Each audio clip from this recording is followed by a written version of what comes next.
Are electronic cigarettes dangerous? At this point, the public health expert in me is screaming, "Of course, you idiot! Do you know nothing?" Certainly, there are very real fears that these sleek electronic tubes are hooking a new generation of kids on nicotine, and that this drug should not be considered safe and socially acceptable in any form. But, as with most things, reality is a little more complex. Electronic cigarettes are primarily designed to get nicotine into your body via your lungs without many of the downsides of conventional cigarettes. The beauty of the system is that you retain the physical experience of smoking, or vaping as it's called in this case, but without the actual smoke. E-cigarettes use a liquid such as glycerin into which ingredients like nicotine and even flavorings are dissolved.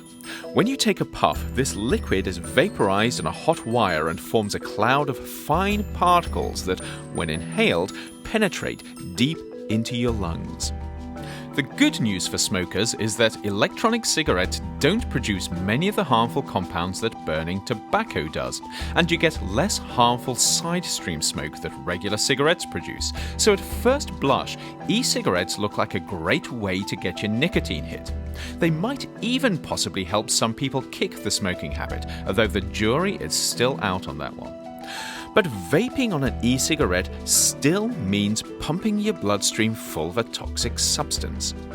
Nicotine is addictive, it's toxic at high doses, and it has a whole range of effects at lower doses that may not be good for you.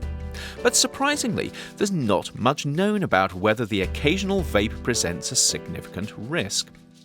However, when you puff on an e-cig, it's not just nicotine you're inhaling.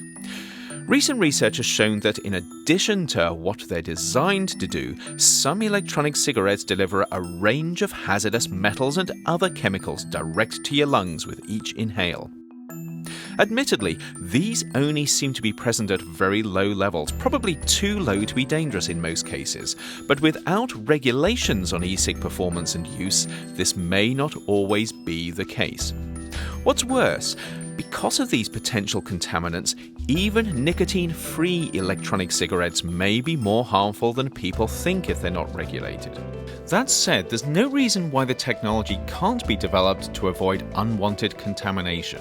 The trouble is, while agencies like the US Food and Drug Administration can potentially regulate e-cigs on the basis of their nicotine content, it's not quite so clear how much jurisdiction they have over other substances that may be in your e-puff, whether they're intended to be there or not. If you have any thoughts on electronic cigarettes and their regulation, please join the conversation in the comments. And remember to check out the additional resources in the blurb below.